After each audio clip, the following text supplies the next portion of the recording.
So the example, take an interesting. Oh, it's here.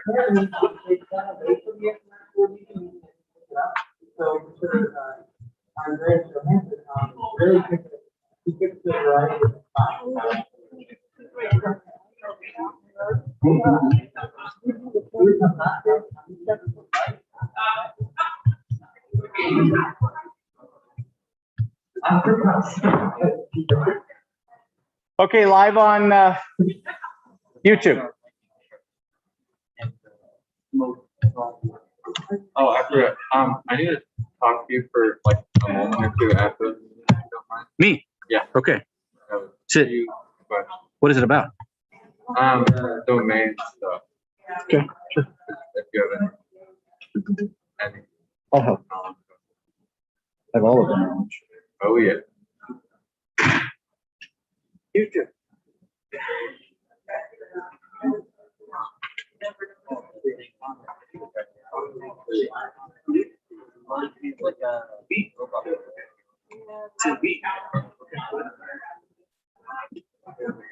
Okay.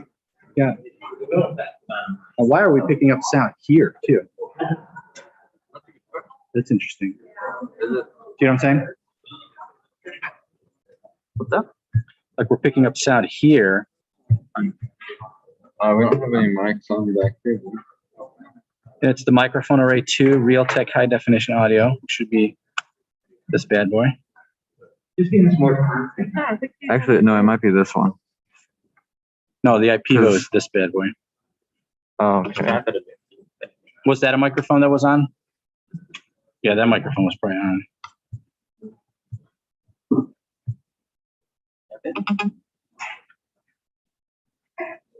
So if they talk into a mic, does it come up on there? It should. It should.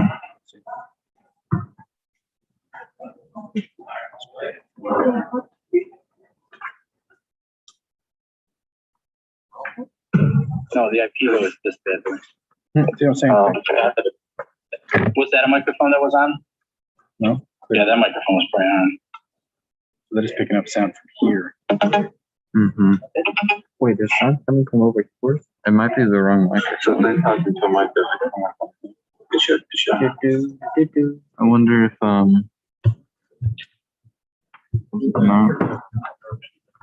Wait, should I say same as system? Let's see what happens. Probably good. Can you turn their microphones up? Like, turn them on so we can hear when you talk. Mr. Kiffer, can we have some sample audio, please?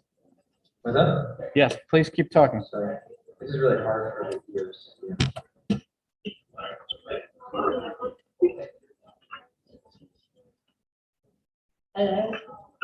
No, the IP was this bad. Was that a microphone that was on? Test 1, 2. I mean, I feel like. Yeah. Mr. Kiffer, can we have some sample audio, please? Yes, please keep talking. What's your favorite holiday? Holiday? What's your favorite holiday? Favorite holiday.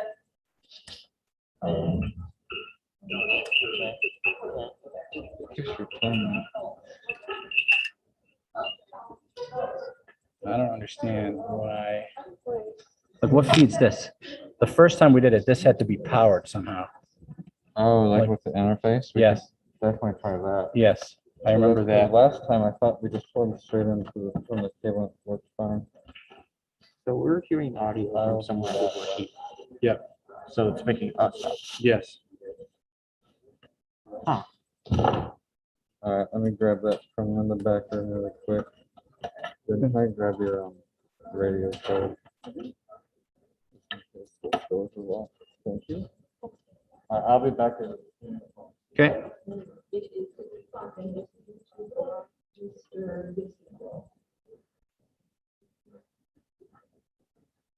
Interesting.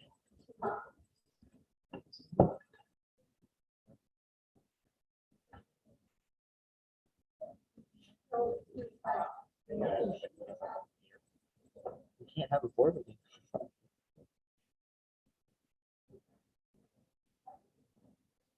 There.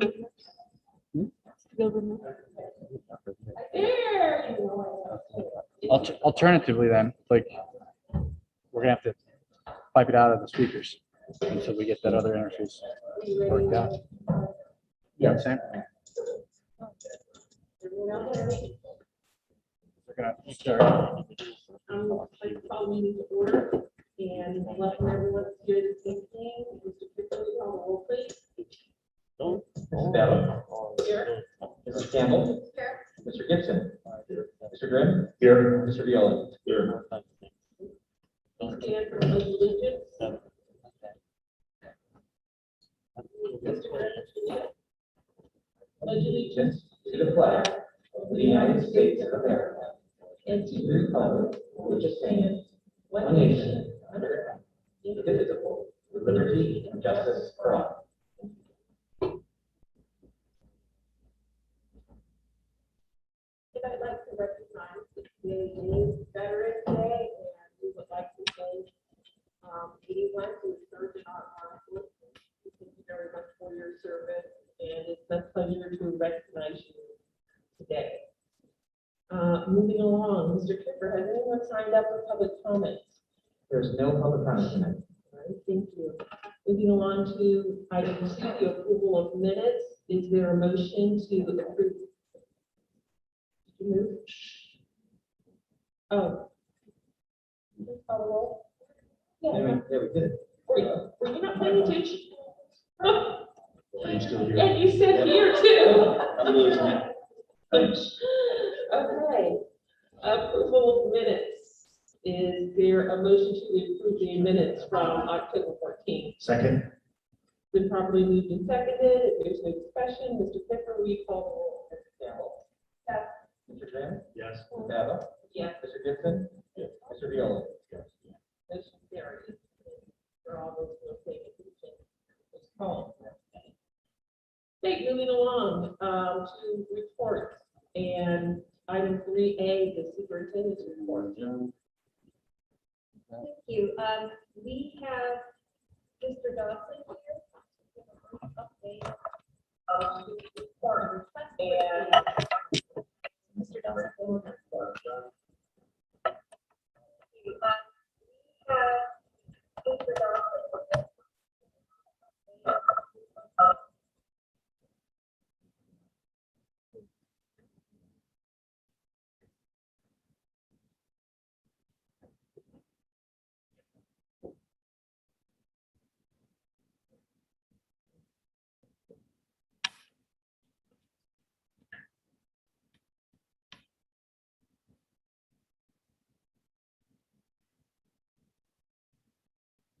Okay, so I understand that this is kind of a revisit instead of just a regular occurrence.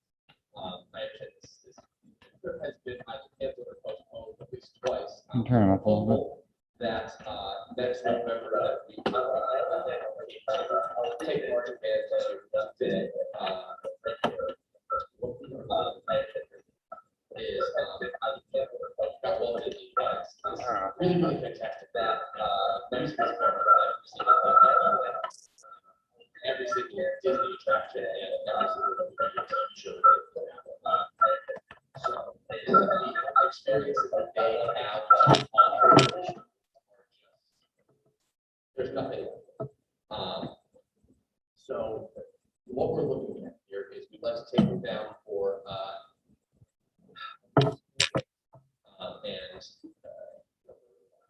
but educationally, we're looking at getting to perform at Walt Disney World and do the Disney experience, which is going down right in front of the Magic Kingdom and doing a parade there. And then another experience that I actually added on that wasn't part of the original trip is actually a workshop with the Disney artists. So what they do is they have artists that work exclusively with Disney, and we contracted with them to go still on site with Disney and go backstage.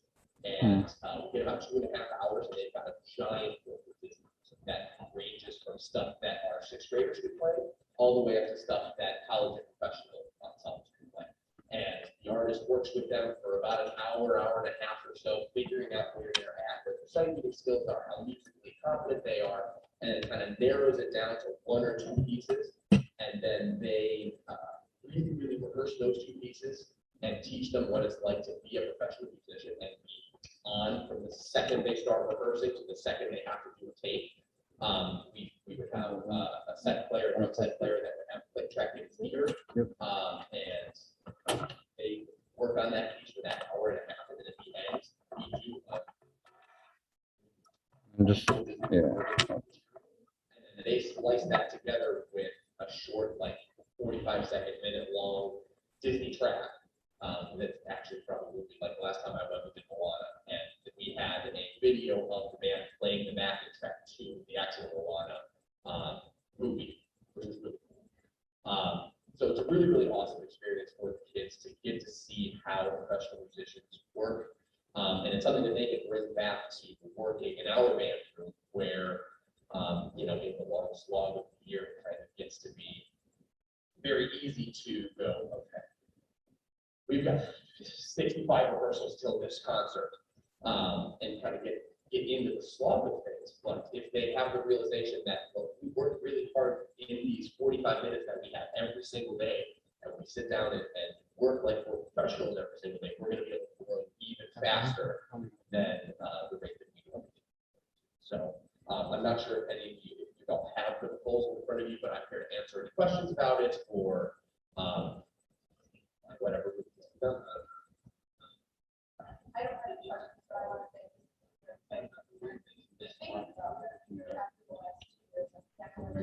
Yes. And all of those things, there's delays, not the cancellations, but I.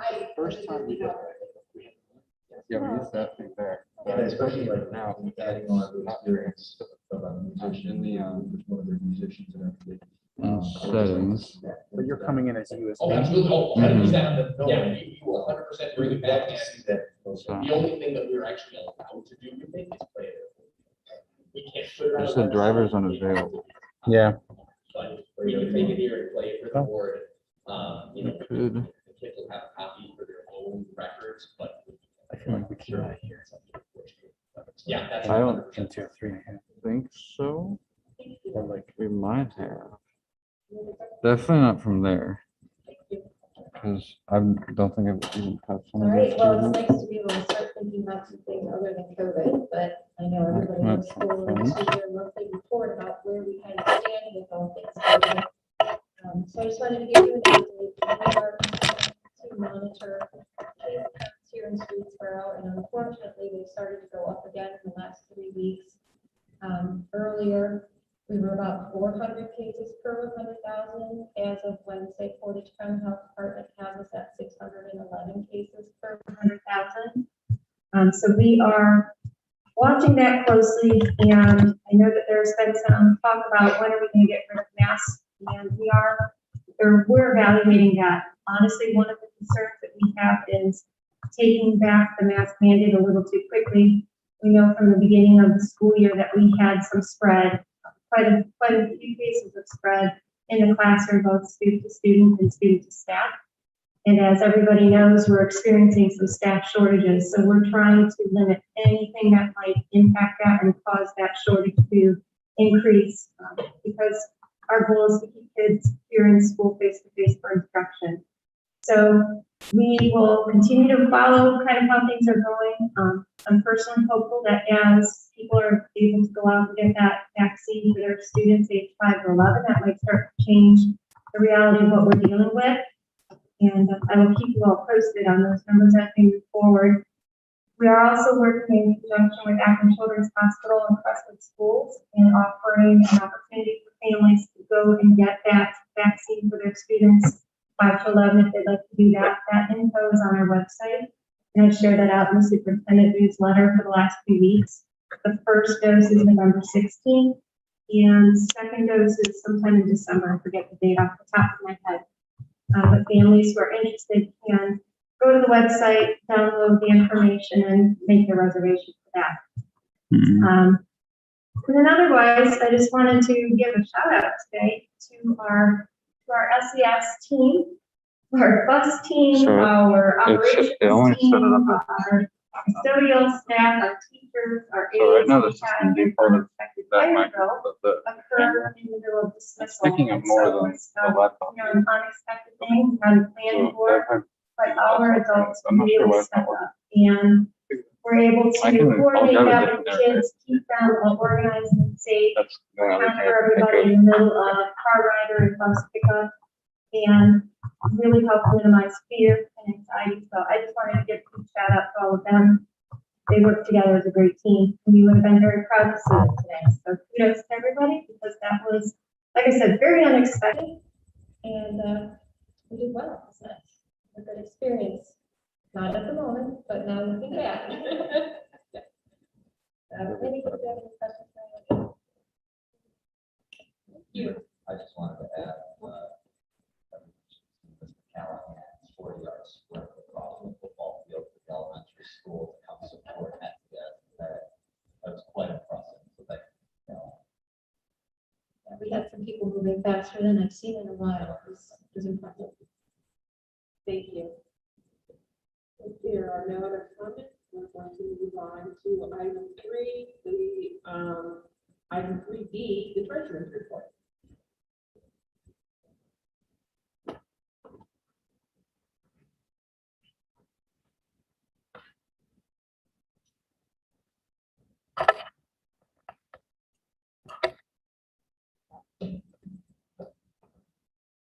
I do want to, before I start,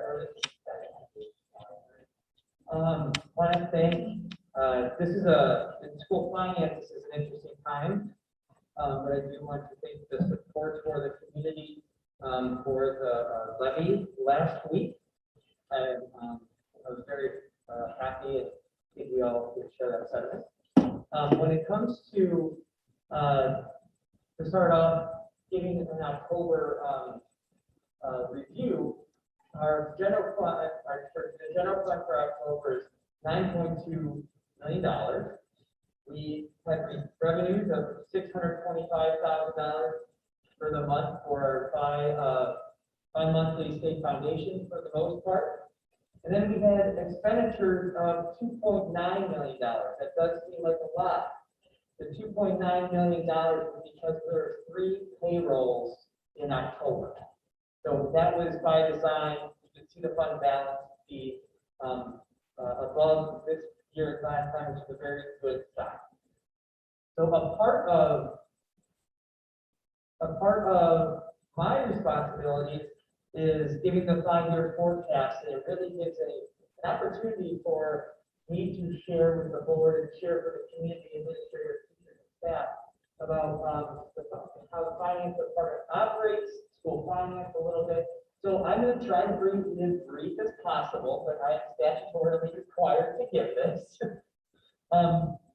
So it's kind of like a state of finances a little bit, but also where the treasurer's office staff has been in the past, what we've been doing for the since I've given this 6 months ago. So for some efficiencies, and I would like to thank Linda Shearcourt, Karen Betsy, Sherry Bradford, Marlene Speck, and Elena Links. They're the operations that go behind the finance. They're doing the day-to-day, and their customer service is outstanding, and we are really lucky to have those wonderful women at Streets for Us. So just in this short period of time, and I can't believe I've been here for 7 months. And just in a matter of 7 months, and again, behind wonderful staff, we hope to facilitate athletics to create pay-to-play procedure collections. There is a mandatory upgrade in eFinance Plus. We utilized our Amazon user and purchasing efficiencies. Beforehand, there was a lot of back and forth of Amazon links. Now people have Amazon accounts that are connected to our account. We completed a depository agreement compliance, refunded $3.5 million of bonds, and have a process on the district finance part of the website for public records requests. On the horizon, maybe the next time I give this presentation, our goal is to increase electronic payments. We have a mandatory capital asset upgrade coming around the start of the year. We are gonna make more efficiencies in this financial reporting. We are very hopeful we can close out with the Ohio Facilities Construction Commission for the construction of this beautiful building and our project from a number of years ago. We want to set up an employee access center for financial information and the successful incorporation of the Fair School Funding Plan, which I will get to. By the way, I know I have a lot of 90s and references for movies and shows. That's because I know that finances are very riveting to everybody. And I did give this presentation to a bunch of Fulbright scholars a couple of weeks ago from Penn State. They asked me, and they're from Europe, and they had no clue of any memes or anything that I showed. So what's the goal for tonight? Summarize the district's 5-year forecast, answer any questions you may have, and then understand that be reassured that we are committed to financial transparency within the school district. So what is the 5-year forecast? It's probably one of the biggest tools the treasurer can have if he or she can utilize it. And with me being here, I'll be honest, it's a start. It gives 3 years of historical data, 5 years of financial projections, with a summary of key assumptions, because you are forecasting. It covers only the general fund. And the intention is to be as accurate as possible, but also understanding, given the time that we live in, laws that are changing, our real estate base, is that it's an educated guess. I'd like to think a very educated guess. And also, as it's been said here in the past, it's a snapshot in time. And so in my position, in the chair that I sit in, I have to focus on the present while looking at the past, but also understanding the future, if that makes sense. So in the contents for this forecast, ODE did suggest to us treasurers that we briefly mentioned COVID-19's impact. So it's a little bit different than the past because COVID-19's impact is not just the general fund, but everything that's really happening in schools. It will give general fund revenues, the major assumptions on those revenues, general fund expenditures, major assumptions on expenditures, and then the forecast summary. And then I have a surprise at the end, a little surprise at the end, and I hope you guys can't wait to hear that. So here is the impact of COVID-19 on our district financially, just financially. And every district and everywhere you go, whether it's a suburban or a rural district, everybody's dealing with this. So here are the numbers behind what we have received or have been really awarded, not received. And the strike-throughs are the ones that are basically used up. And if you hear me say ESSER, it means the Elementary and Secondary School Emergency Relief Grants. So ESSER, there's ESSER 1, 2, and 3. So ESSER 2, it's crossed out-ish because we still have some remaining. And ESSER 3 is the big one, $1.9 million. For everybody here and then listening, $1.9 million, we have working with Mr. Isle, who's a very, very important piece of this, communicating with everybody in the staff. This $1.9 million isn't something that just we can spend on anything. There's a lot of allowability costs. And to be honest, we budgeted already for a lot of it. We hired, I believe it was 5 teachers, Mr. Isle, through the ESSER grant. And so that goes through for their salaries and benefits until September 30th of 2024. And so a lot of that is already budgeted so we can do one of the goals of the ESSER grant, reduce classroom reduction. And there's a lot of allowability within those guidelines. So going to the general fund, and again, the general fund is our main fund in school finance. And we say general fund because I really believe that it's a healthy general fund helps facilitate, and really a healthy general fund helps other funds and has the ability to help other funds. And it's the main fund that we pay our salaries and benefits from. So this is for currently, we just finished period 4 of a total period 12 months in the fiscal year. So I am forecasting this revenue for 8 months. It's definitely a process.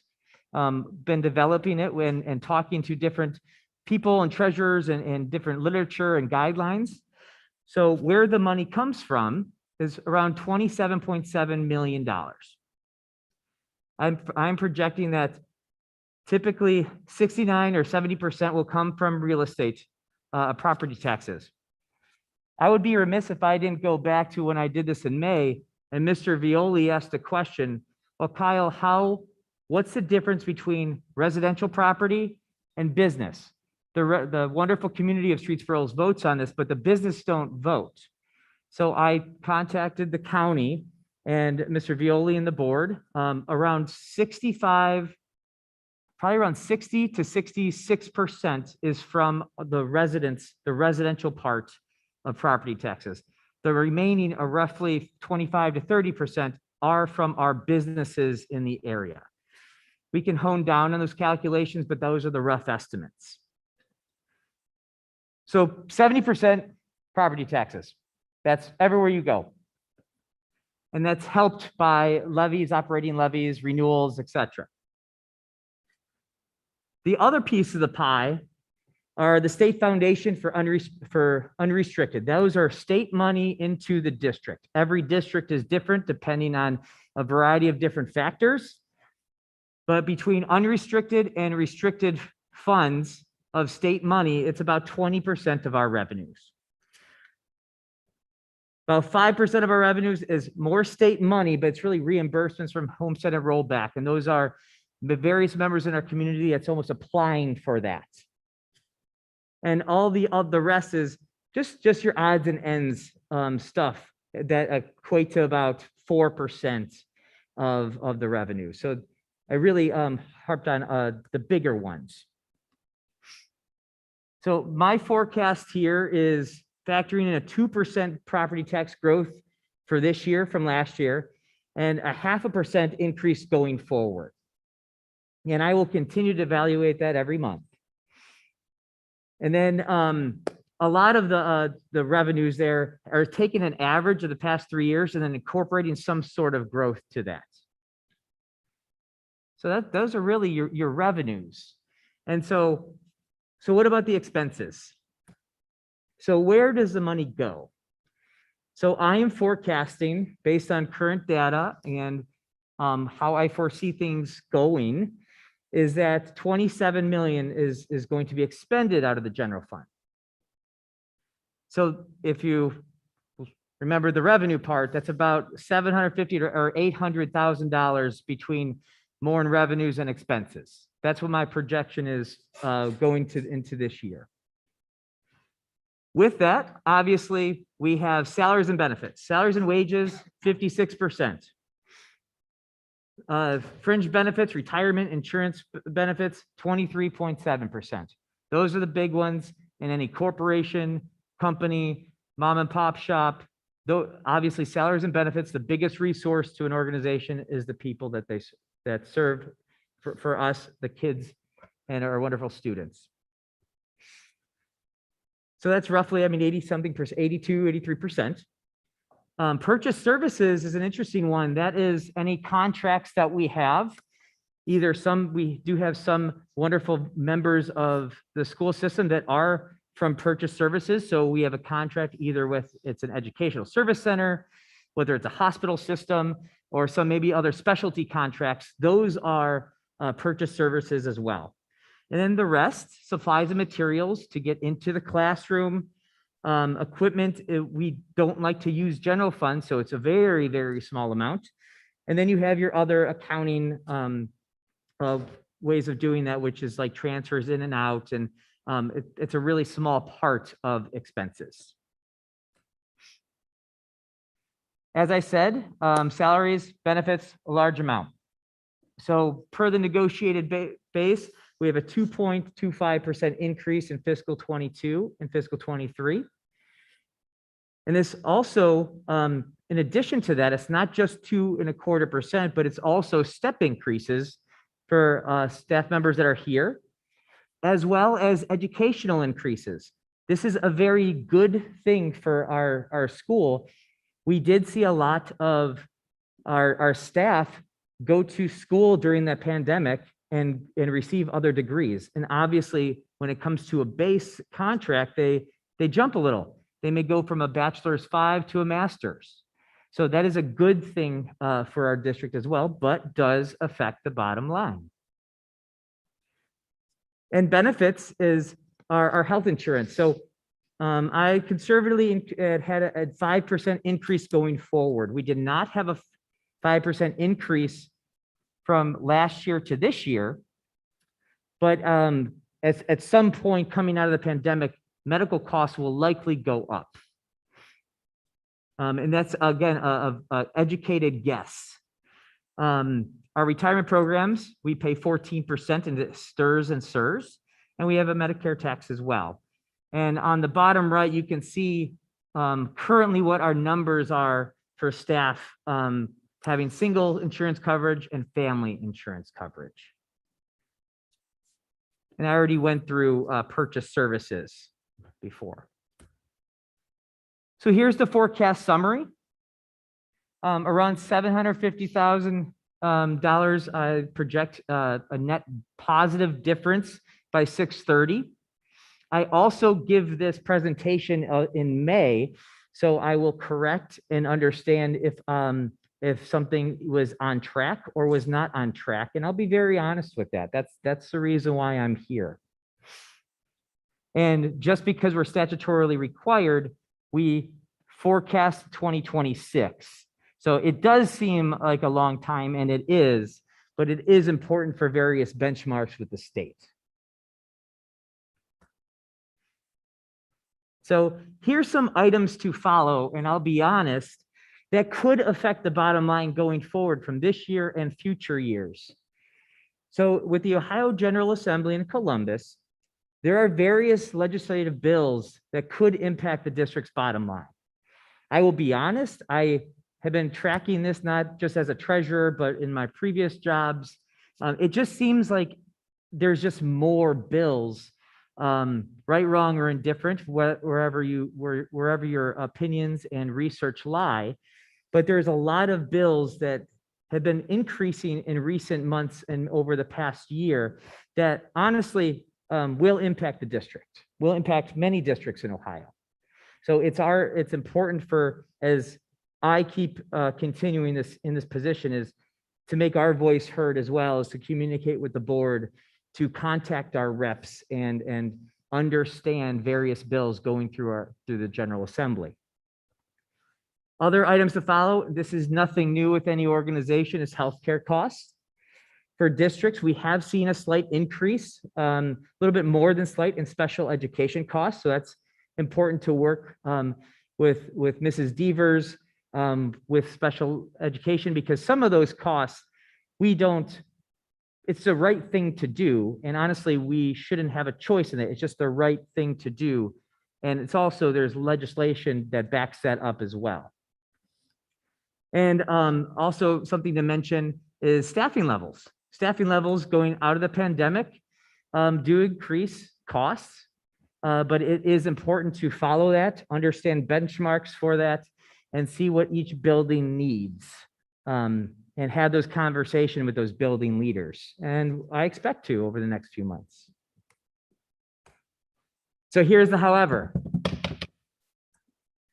There is a big elephant in the room. The big elephant in the room is new House Bill 110, which incorporates the Fair School Funding Plan. I have mentioned this a couple times in the past, but it was signed into law on July 1st. And this was supposed to, the new funding formula was supposed to come to districts beginning in October through, and these are calculations through our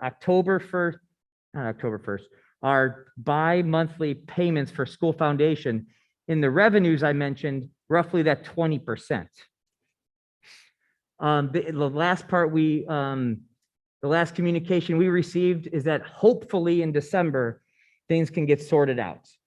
So what happens is that the legislature passes it, ODE is aware, but then have to work out the numbers.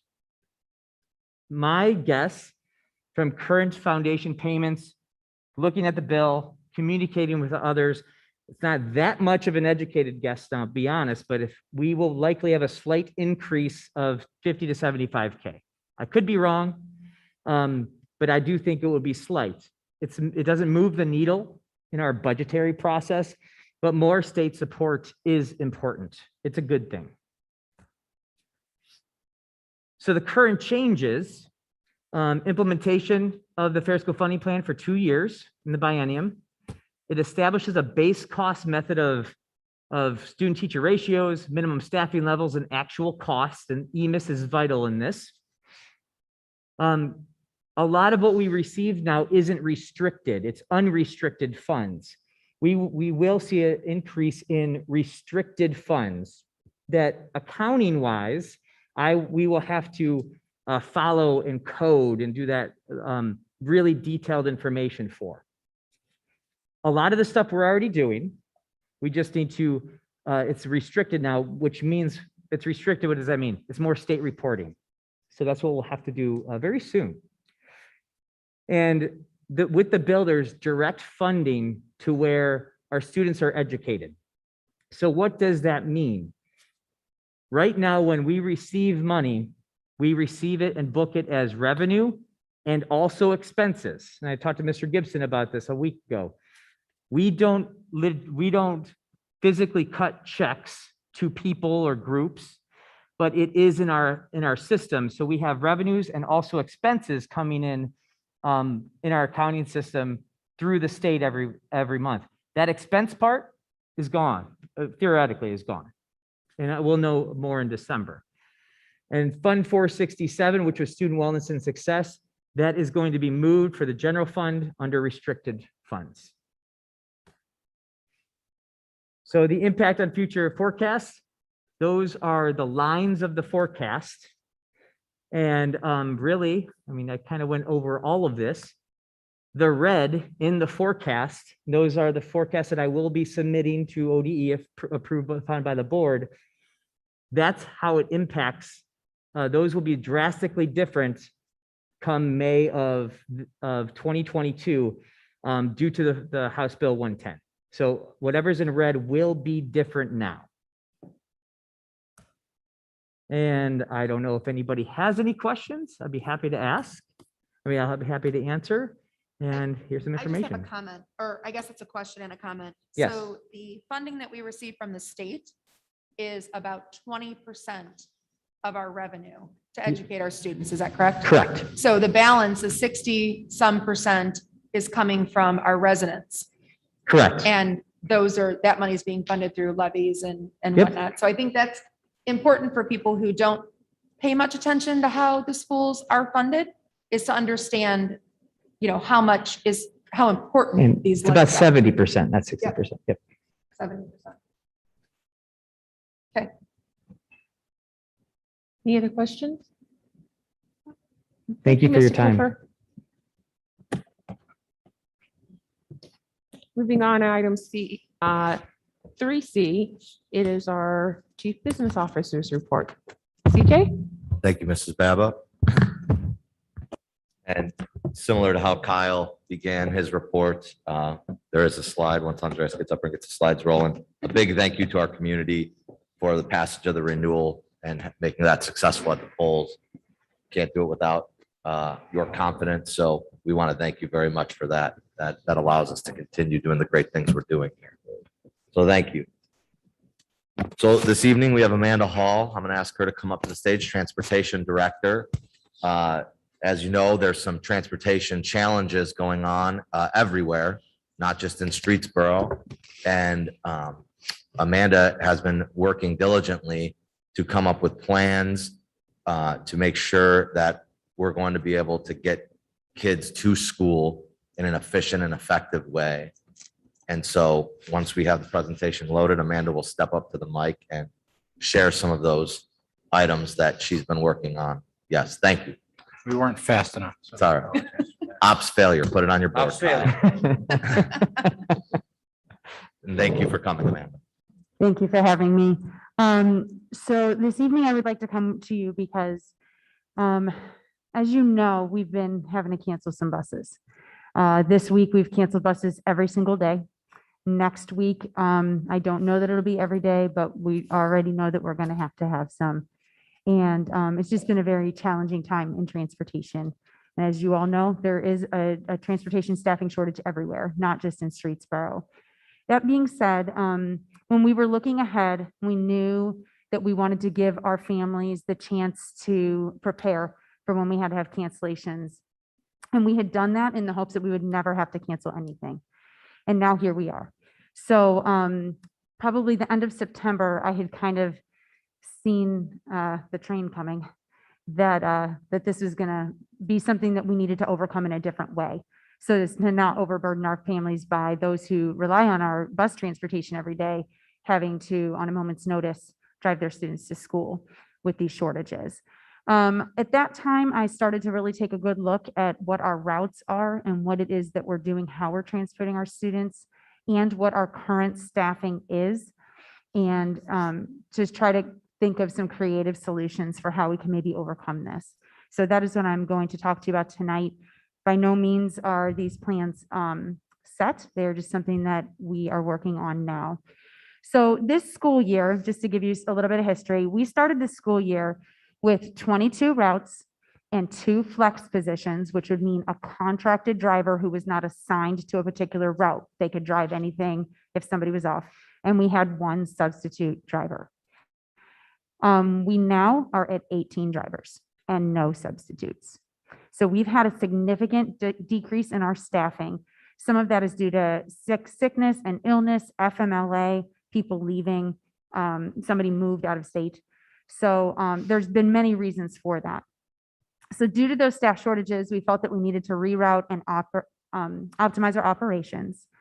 Right now, we operate on what's called a 4-tier system. So that means we have 2 teams that service. One of them services the high school and deafer, and the other one services the middle school and the elementary school, SES. They're both elementary schools, but SES school. And we have no flex drivers and no substitutes. As a matter of fact, most days I'm in a bus driving a route. A lot of times Andreas is as well. What I think would be a more optimal way to do things, because I will say this, we had a job fair and we had a lot of response. I've been talking to several people.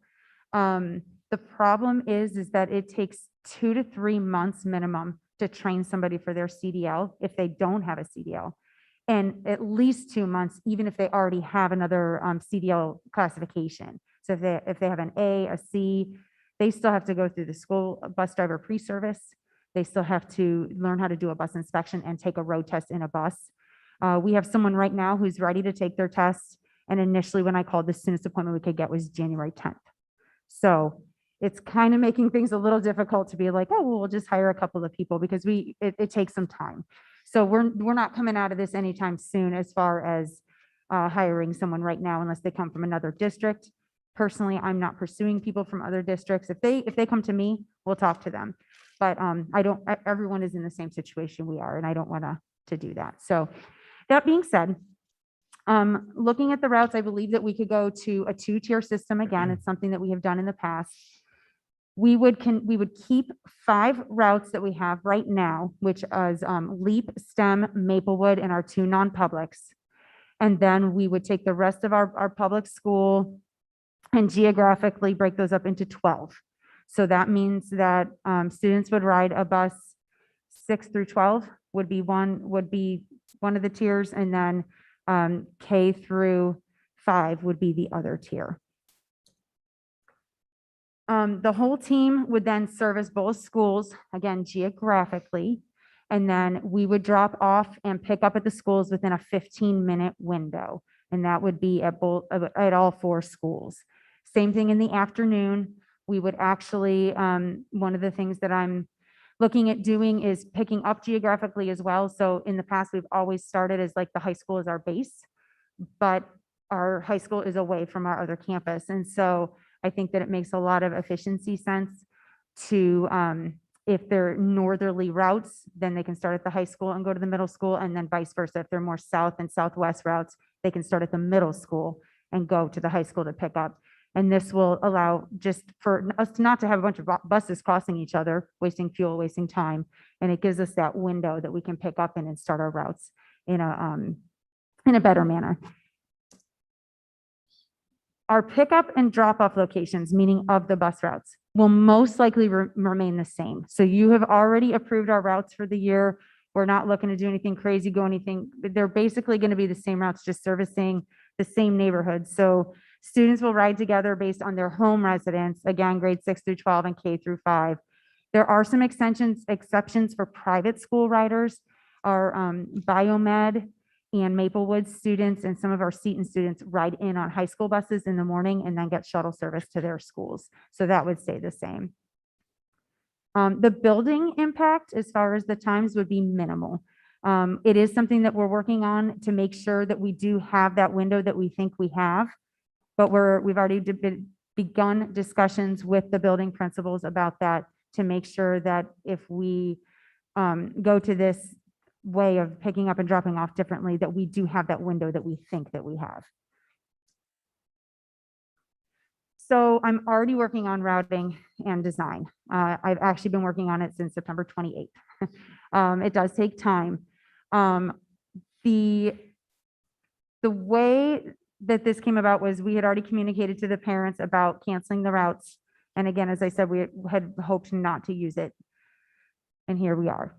So we have a tentative implementation of the new route scheme for January 3rd. So that's the day before we come back for school. The plan is to have the final plan to present to you at the next board meeting on December 9th. That way it will give us time very shortly thereafter to communicate to the families what the new routes are. This will give them time to plan over winter break if they have to make adjustments for times, and give them plenty of time to ask questions or change things if they need. So we just wanted to make sure that we kind of told you what was going on and where we think we need to go in order to keep servicing our students. I would love to have thought that we could have just kind of like struggled through till Christmas break, but I don't really see an end in sight right now with where we are with our staffing. And I'd rather get ahead of this and do the right things for our community than to have to come back after the fact and go, oh no, what did we do? So that is my presentation for this evening. Do you have any questions for me? Just appreciate the forward thinking and looking for a solution instead of just keep saying we have a problem.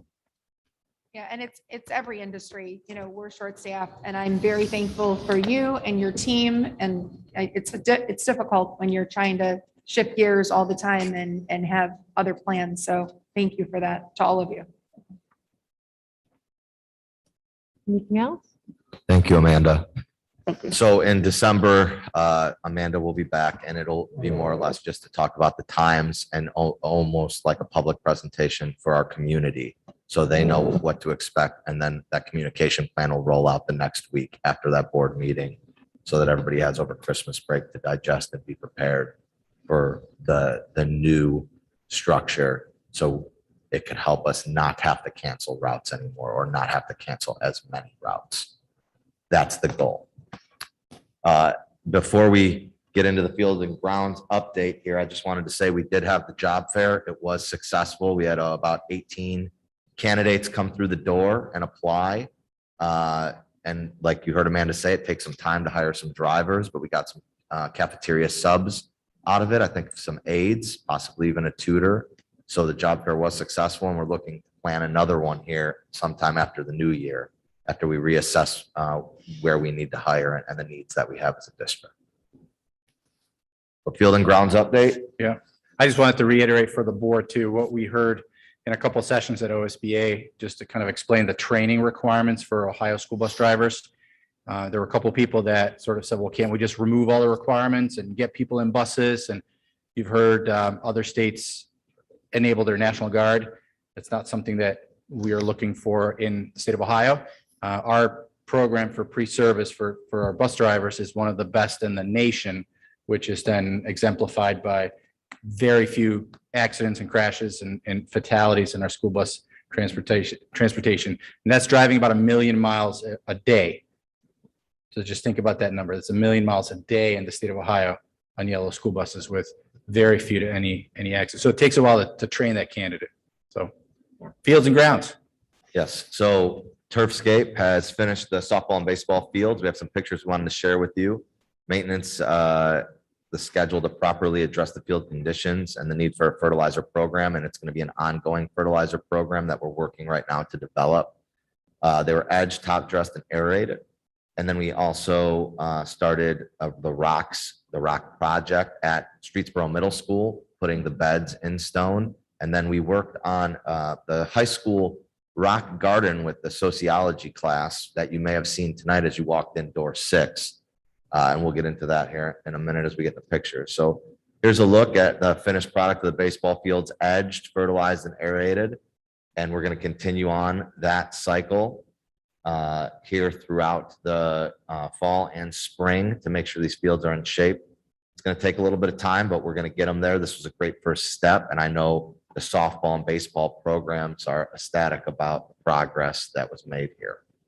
So the infield, the next picture here, because it might look a mess, but that's from the infield.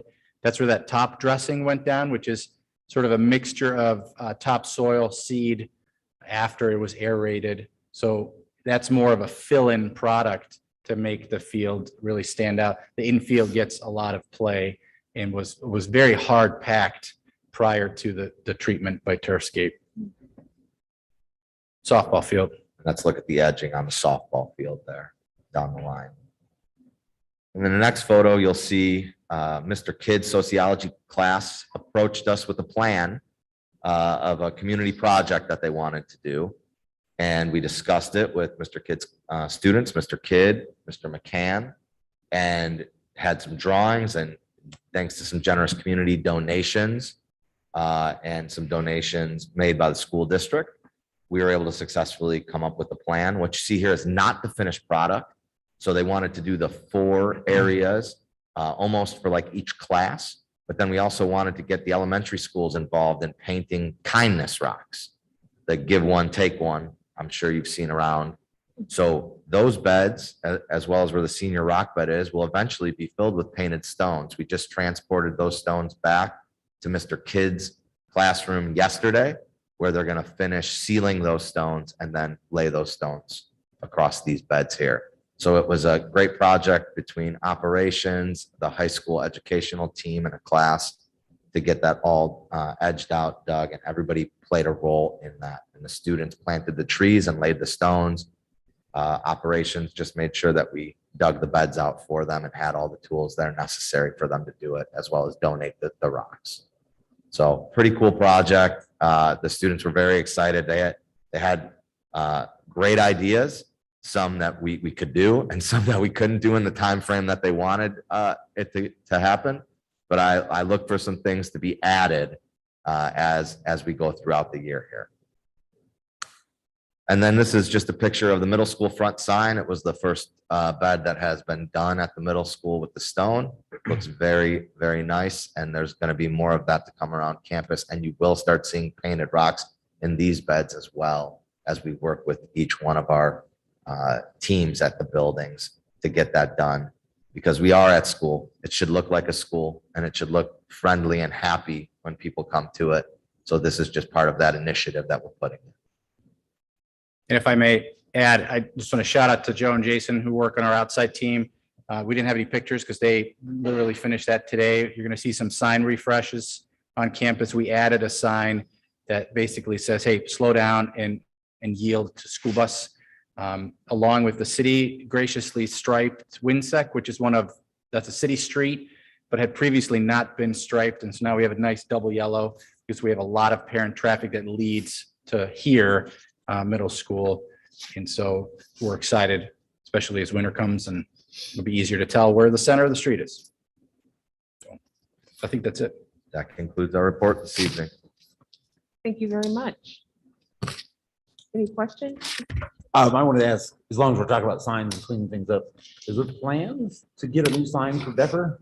Because all the other schools have nice, pretty signs, and that looks kind of like a yard sale sign. Should that be old business, new business, old business? I'm not sure where signs go anymore in this. What about a lit sign, LEDs? So listen, we're in the works of giving Depper a complete refresh. So not just from a sign perspective, but the rock beds all the way down to, we're at the early stages of talks to do the parking lot over there. We've done some things with new teacher chairs, new computers, and we're now working towards getting some smart board projectors or an interactive screen for that building. So that has been the primary focus right now of the refresh, because that is our oldest building and needs a little TLC. Yeah, I figured we'd get in with the rock beds and all that, and I knew you're doing the chairs and smart boards. I just know if the sign was on the map at all, on your radar. We have a large list and we're working through it. Okay. So that As long is as you're thinking something that about we it. could look at. Okay. That's all. Great, thank you. There's no other presentations. Projector race. Nope, I think we're good. All right, thank you. All right, moving on, item 3D, board reports, and I will kick it off. And we've heard a couple of times this evening, individuals thank the community for renewing our levy. I want to specifically thank the PASS group for taking the lead and getting the word out about the levy. It's a very small group, but an important group. So again, I want to thank the members of PASS who worked on the levy campaign. I also have a legislative report, just a very brief one. I will tell you that the Ohio School Boards Association is asking for school board members around the state to reach out to their state senators regarding House Bill 126. And the Senate Ways and Means Committee heard opposition testimony on Tuesday for House Bill 126. And this piece of legislation modifies the board of revision process for property valuation challenges. What the OSBA is asking you to do is contact your state senators and keep pressure on them. And please stress your opposition to the proposed amendment for this House bill, as well as to the legislation in its current form, which will require notification to the property owners by the school district to let them know the district is considering filing a property valuation challenge or counter challenge to a property owner's claim. So that part of the legislation, that is redundant mandate, because the board of revision process is already set up to notify affected property owners. Also, after notification, the Board of Education must then pass a separate resolution indicating it will challenge the values for specific properties. This step would have the effect of politicizing the decision as to which properties would be challenged. So again, an email, a phone call, I have heard many times over the years, if the legislature doesn't hear from you, they think that what they're doing is fine. So please reach out, and it doesn't have to be a long email or voicemail, but just let them know that your feelings about that particular piece of legislation. That concludes my report this evening. Mrs. Campbell, do you have a report? I do. I have no report for Educational Foundation. Unfortunately, I missed the meeting last night. However, PTA, high school, they do a staff membership drive every year. High school won the membership drive this year, and they were provided some goodies today. The PTA Facebook page has events and signups for volunteers. Currently, they are advertising their Holiday Connection event, which will happen on December 4th. And they are in need of middle school volunteers here pretty quickly for a project that they are doing. So I encourage anyone to look on the launch pad of our district website for the link to the PTA website, which will then take you to the link to the Facebook page if you are not on Facebook. Otherwise, you can contact Liz Curtis or Jenny Maglianico for more information. That concludes my report. Thank you, Mr. Gibson. I do not have an organized sports report, but we did wrap up our fall seasons. Everyone did phenomenal. We had some cross-country runners get pretty far. Unfortunately, the football team fell to Chardon again. It was an exciting game. And both our boys and girls soccer teams, while they lost, they both lost in, exceptional games. They were both really exciting to watch. And we're moving into winter season now. Can look forward to some bowling and some wrestling coming up soon. That's all I have. Thank you. Mr. Grimm? No report, but I just want to thank the band director for coming in and giving us that great presentation, which we'll vote on here in a little bit. And I also wanted to reiterate what Mrs. Baba had said earlier, just thanking our veterans for their sacrifices and for allowing us to enjoy the freedoms that we have every day. Thank you. Mr. Violi? No report. Thank you. We are going to move on then to item 4, the consent agenda.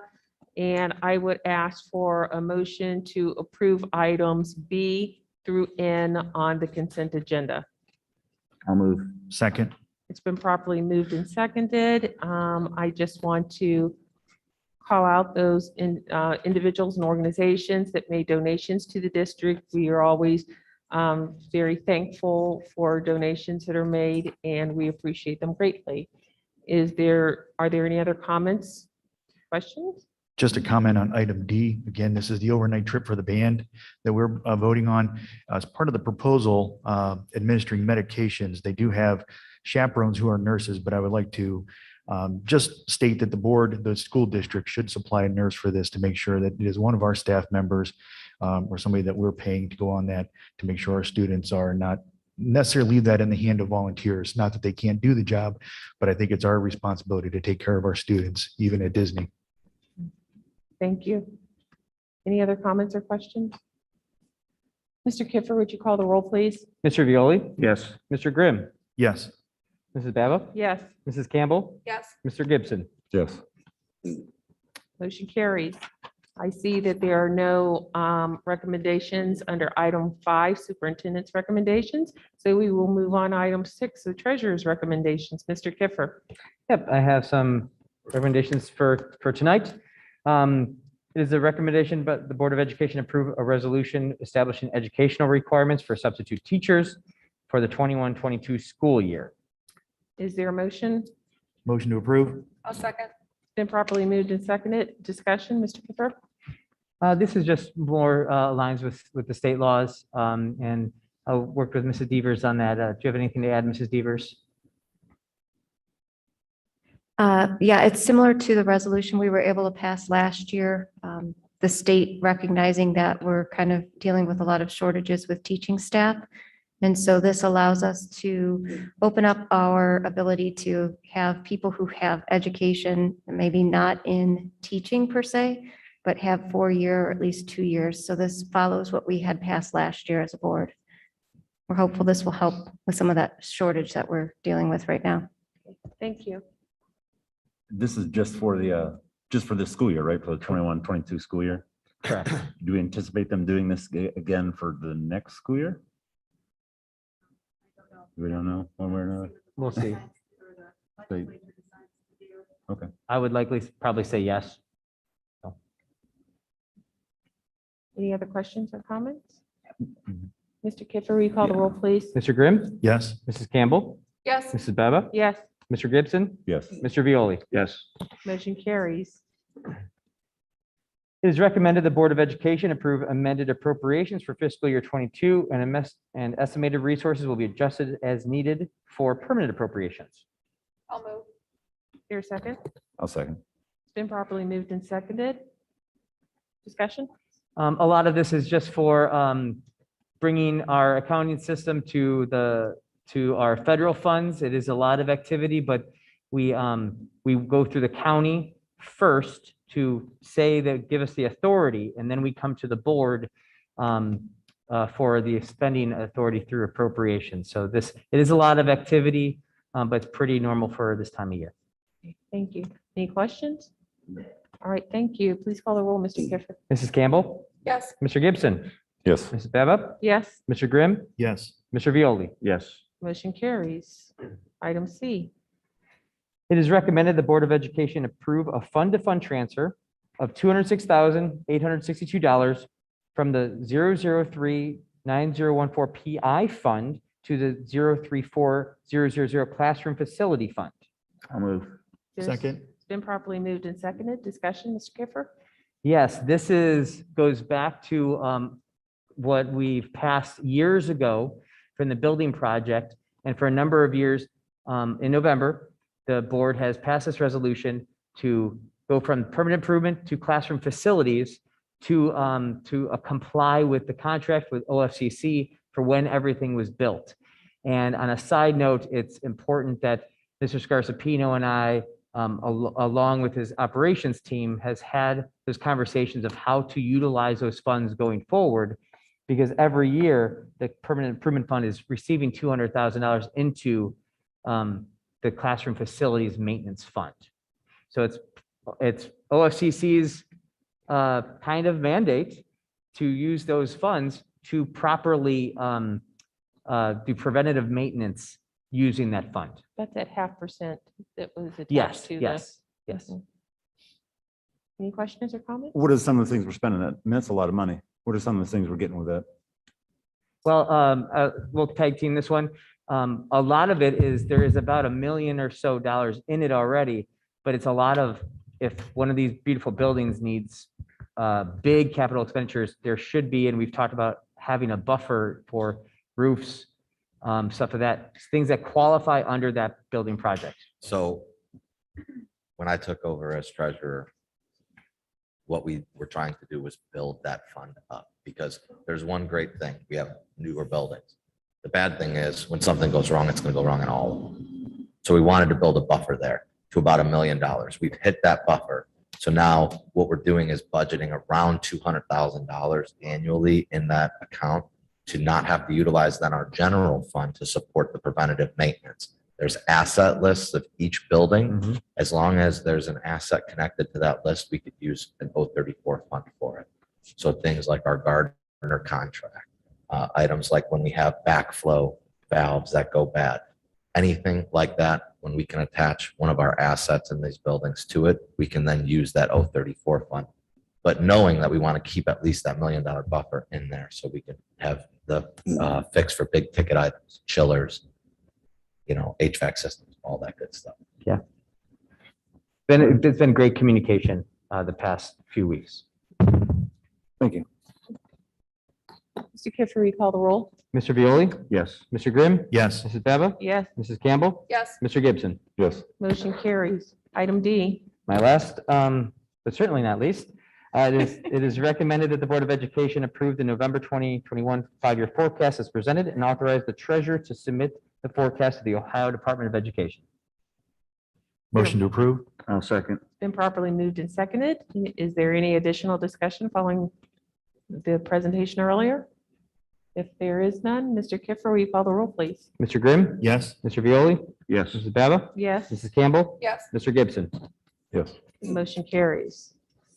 Okay, there are no recommendations under the Chief Business Officer's